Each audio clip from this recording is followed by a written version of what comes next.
Boy, the sight of that will make some people excited. Welcome back here to the Science Gallery at the Manitoba Museum. We've already checked out the NASA moon rock exhibit.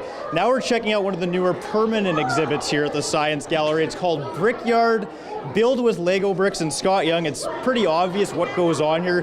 What do you hope the folks, the kids that come here, what do you hope they get out of this new permanent exhibit?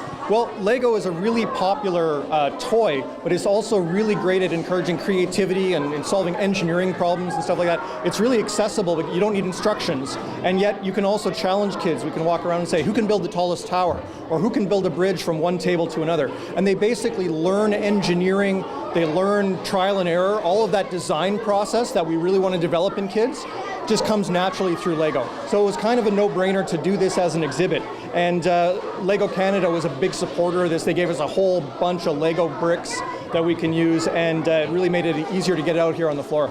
Now, when we talk about permanent exhibits, what is in that process? When you think about bringing a permanent exhibit into this museum, what are the things you think of before you kind of make that call into bringing an exhibit here permanently? Yeah, well, basically we have a design team in-house that sort of sits around at blue skies and kicks around ideas. And that's the fun part, because you don't have to worry about budget or anything like that. But then you've also got things like, okay, now we have to design these tables.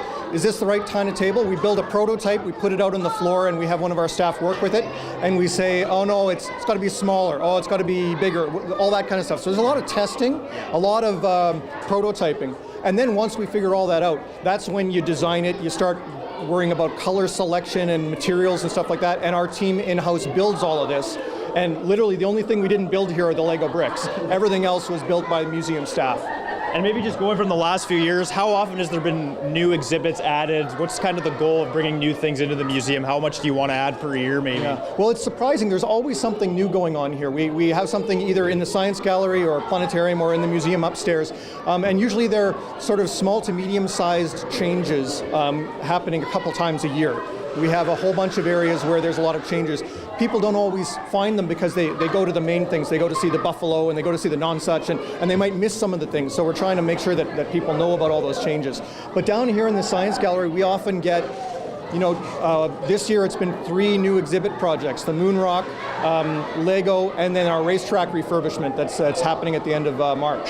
What kind of stuff do you see these kids building? I'm sure some of them are pretty talented. They do the stuff at home probably some of the times. What kind of stuff do you see these kids putting together? There are some master builders here. We actually put in a display case to show off some of the really cool stuff that our patrons build. Some of the visitors have built everything from cars to human figures to airplanes to buildings.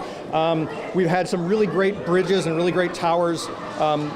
There was a tower here on opening day that was so big, I don't know how they even reached the top to build it, but somehow they figured it out. It was about 3 meters tall. So some really creative stuff going on here. Future engineers and scientists. Awesome, yeah, the kids are loving it here, as you can tell, at the Science Gallery. That's the Brickyard exhibit. Let's go down to Blair Malistravich, who has some tips on border crossing.